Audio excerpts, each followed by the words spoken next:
बिस्मिल्लाहिर्रहमानिर्रहीम। अस्सलाम वालेकुम। आप देख रहे हैं हलाल फूड्स यूट्यूब चैनल।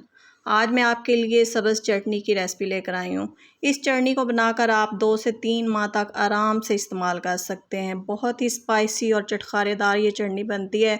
तो यहाँ पर मैंने धनिया लिया है, तकरीबन ये 1 गड्डी है, और पुदीना मैंने आधी गड्डी लिया है, और 7 सब्ज़ मिर्चें मैंने आधा किलो ली हैं।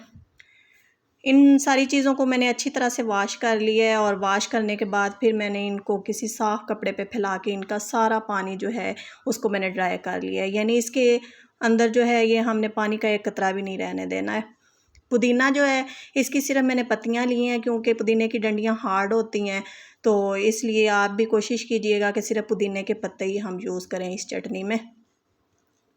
7 जो मिर्चें हैं इनको मैंने डंडियों समेत वॉश किया है, क्योंकि अगर हमने डंडियां पहले उतार ली तो पानी इनके अंदर चला जाएगा। अब मैंने धनिया और पुदीने की रफली सी कटिंग कर ली है, साथ ही सब्ज़ मिर्चें भी काट कर रख ली हैं।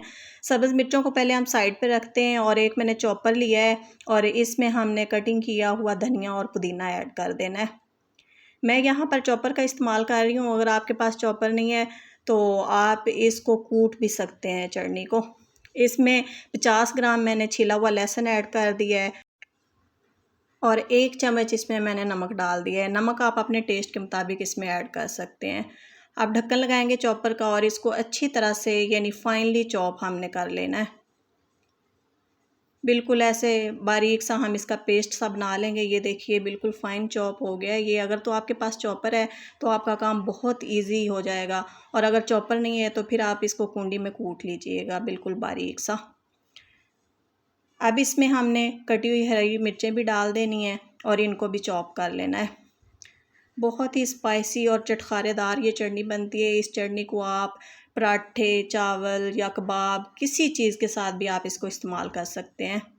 ये देखिए मिर्चें मैंने ऐड करके दोबारा से मैंने चॉपर चला दिया है, और मिर्चों को हमने दरदरा पीसना है, यानी मिर्चों का हमने पेस्ट नहीं बनाना है। ये देखिए बिल्कुल ऐसे दरदरी सी थोड़ी थोड़ी मोटी मोटी जो मिर्चें हैं इनको मैंने चॉप कर लिया है। बस अब इसको एक बाउल में ट्रांसफ़र कर देंगे, और इसमें अब मैं यूज़ कर रही हूँ 3 लीमू का रस। अगर आपके पास लीमू नहीं है तो फिर आप इसमें सिरका ऐड कर सकते हैं। अगर आप सिरका डालेंगे तो फिर आपने 1/4 कप सिरका डालना है, वरना आप 3 लीमू का रस इसमें शामिल कर दें। इस तरह करने से जो इस चटनी की लाइफ है वो बढ़ जाएगी, और ये बहुत जल्दी ख़राब नहीं होगी। नींबू का रस डालने के बाद दोबारा से इसको अच्छी तरह से हम मिक्स कर लेंगे, और इसको कवर करके एक साइड पे रख देंगे। अब मैंने चूल्हा जलाया है, ऊपर पैन रखा है, और इसमें आधा कप मैंने कुकिंग ऑयल शामिल कर दिया है। कोई सा भी कुकिंग ऑयल जो आप घर में यूज़ करते हैं खाना बनाने के लिए, वो आपने आधा कप पैन में डाल देना है, और ऑयल को अच्छी तरह से गर्म कर लेना है। जब ऑयल अच्छी तरह से गर्म हो जाएगा तो फिर इसमें हम 2 चम्मच ज़ीरा ऐड कर देंगे। जैसे ही हम ज़ीरा डालेंगे, ज़ीरा चटकने लग जाएगा, फ़ौरन से फ्लेम बंद कर देंगे, और इसको हमने बहुत ज़्यादा जलाना नहीं है, बस ऐसे हल्का सा गोल्डन करना है, और गर्मा गर्म हमने इसको चटनी के ऊपर डाल देना है।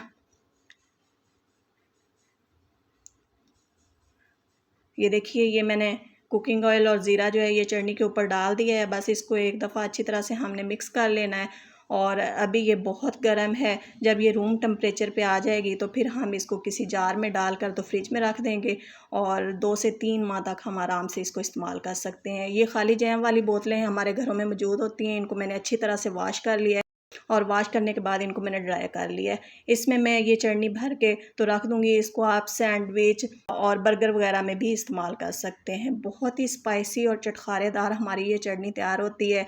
आप इस रेसिपी को ज़रूर ट्राई कीजिएगा, और कमेंट कीजिएगा कि आपको ये रेसिपी कैसी लगी।